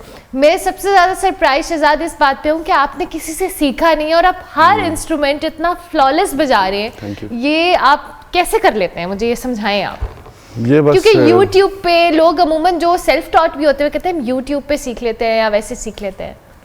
हाँ, YouTube से वैसे गाने सुने मैंने, काफ़ी गाने सुने, तो मतलब ना हाथ खुद ब खुद चलता है, मतलब समझ लें कि ऊपर से नाजिल हो जाता है मेरे ऊपर। क्या बात है, ज़बरदस्त। अल्लाह ताला आपको नवाजता रहे, ये तो बहुत ज़रूरी है। शहजाद मुझे ये बताएं, बहुत सारे जब आप अपने करियर में होते हैं, आप इस तरह से प्ले कर रहे होते हैं या काम कर रहे होते हैं, आपकी ख्वाहिश होती है कि मैं फला आर्टिस्ट के साथ परफॉर्म करना चाहता हूँ या किसी एक स्पेसिफिक कोई ऐसे है आर्टिस्ट आपका फेवरेट जिसको आपकी ख्वाहिश है कि आप उसके साथ परफॉर्म करें? नहीं, फेवरेट आर्टिस्ट तो कोई नहीं है। अच्छा ठीक है। हाँ जी, लेकिन मैं अपने लिए ज़्यादा फेवरेट हूँ। अपने ही ज़्यादा फेवरेट है, अरे वाह, ये स्पिरिट तो चाहिए। लेकिन कोई एक आर्टिस्ट हो नेशनल इंटरनेशनल कि आपका ख्वाहिश हो कि आप उसके साथ प्ले करें? इंटरनेशनल एक्सेंट वगैरह। एक्सेंट के साथ यू वांट? अभी तो मैं करने वाला था बोहेमिया के साथ। अच्छा ओके ओके, करने वाला हूँ बोहेमिया के साथ भी, लेकिन अभी तक कोई ख्वाहिश नहीं बना है किसी के साथ करने का। तो मुझे बताया, आपने डिजिटल के ऊपर अपनी म्यूजिक की आप करते हैं काम? जी, इंस्टाग्राम वगैरह चलाता हूँ मैं। ओके, उसी पे ज़्यादातर मैं रील्स वगैरह डालता हूँ, काफ़ी मतलब व्यूज़ में चले जाते हैं। हाँ जी, 140 के 160 के इस तरह आ जाते हैं। Oh wow, lovely. तो लोग जब आपको मैसेज करते हैं वो कहते हैं कि हमने भी सीखना है ये इंस्ट्रूमेंट, कौन से ज़्यादा इंस्ट्रूमेंट को लोग ज़्यादा पसंद करते हैं जो आप प्ले करते हो? लोग ज़्यादातर रुबाब को ही पसंद करते हैं। ओके। और हमारा एक कल्चरल म्यूज़िक है हुंजा, मैं हुंजा से हूँ, तो हमारा एक कल्चर म्यूज़िक है, वही ज़्यादा प्रेफर करते हैं मुझे। अच्छा। कि आप ये बजाएं तो मज़ा आएगा हमें। सारे मतलब मुझे ना कमेंट्स में वही म्यूजिक बोलते हैं। अच्छा, रबाब के हवाले से हम बात कर रहे थे, बड़ा मुख्तलिफ और डिफरेंट और डिफिकल्ट इंस्ट्रूमेंट है प्ले करना। थोड़ा सा हमें इसके डायनामिक समझाएं। इट्स सिमिलर टू गिटार या मुख्तलिफ होता है स्ट्रिंग्स को लेके? अब गिटार पे आप देखें तो कोड्स लगते हैं, बिल्कुल ठीक है, कोड्स का ज़्यादा काम है। अब इसके ऊपर है नोट्स का काम। नोट्स का काम, हाँ जी। प्लीज़ आप हाथ में पकड़ के हमें बताइएगा भी, और फिर हम चाहेंगे कि कुछ एंड पे हम सुने भी आपसे। हाँ जी, आप बता रहे थे। रुबाब असल में नोट्स का काम है, इस पे कोड्स नहीं लगते। ठीक है, ठीक है, खाली नोट्स का काम है। तो अब रुबाब देखें, जब अब इको आ रहा है ना, हाँ। इको भी ये स्ट्रिंग्स की वजह से आ रहा है, ये ऊपर वाले स्ट्रिंग्स जो हैं, ये इको इसके अकॉर्डिंगली मैंने इनको ट्यून किया है कि मतलब सा है तो सा, रे तो रे। क्या बात है, ये सारे गामा पा पूरी वो है। हाँ जी, ओके, लव। तो इसी से इको निकलता है, ये इको स्ट्रिंग्स हैं इसके। जबरदस्त। तो ये है कहाँ का इंस्ट्रूमेंट बेसिकली? ये बेसिकली अफगानिस्तान और पेशावर का है। ओके। और असल में हमारे हुंजा में कहते हैं छरदा, वो भी सेम इसी की तरह होता है, लेकिन डिज़ाइन बिल्कुल उसका चेंज है। अच्छा, बाकी आवाज़ दोनों का सेम ही है। ओके ओके, तो आप वो भी प्ले करते हैं? हाँ जी, वो भी प्ले करता हूँ। ज़बरदस्त। तो इन द एंड चूँकि हमारे प्रोग्राम का वक्त ख़त्म हो रहा है, मैं चाहूँगी हम अपने देखने वालों से तो इजाज़त लें, और आपका बहुत बहुत शुक्रिया। अल्लाह ताला आपको मज़ीद नवाजे, और जिस तरह से आपने सीखा है, आपको बहुत कामयाबियाँ आप समेटें। इन द एंड कुछ हमें सुनाएं। एंड पे मैं आपको सांसों की माला पे सुनाऊंगा। Done, for sure.